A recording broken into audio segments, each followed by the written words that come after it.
عن الزهري قال حدثني احمد بن صالح قال حدثنا عنبسه قال حدثنا يونس عن ابن شهاب قال اخبرني يحيى بن عروه بن الزبير انه سمع عروه بن الزبير قالت عائشه رضي الله تعالى عنها سال اناس النبي صلى الله عليه وسلم عن القران فقال انهم ليسوا بشيء فقالوا يا رسول الله فانهم يحدثون بشيء يكون حقا فقال النبي صلى الله عليه وسلم تلك الكلمه من الحق يكتبها الجني فيكسرها في اذن وليه كقرقره الزجاجه فيحطون فيه اكثر من 100 كذبه.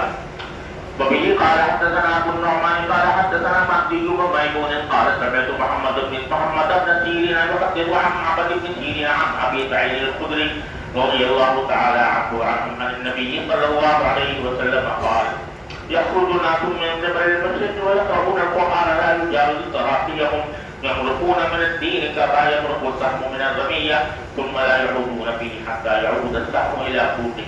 قيل ما سيماهم؟ قال سيماهم التحليل أو قال التسبيح. ما شاء الله.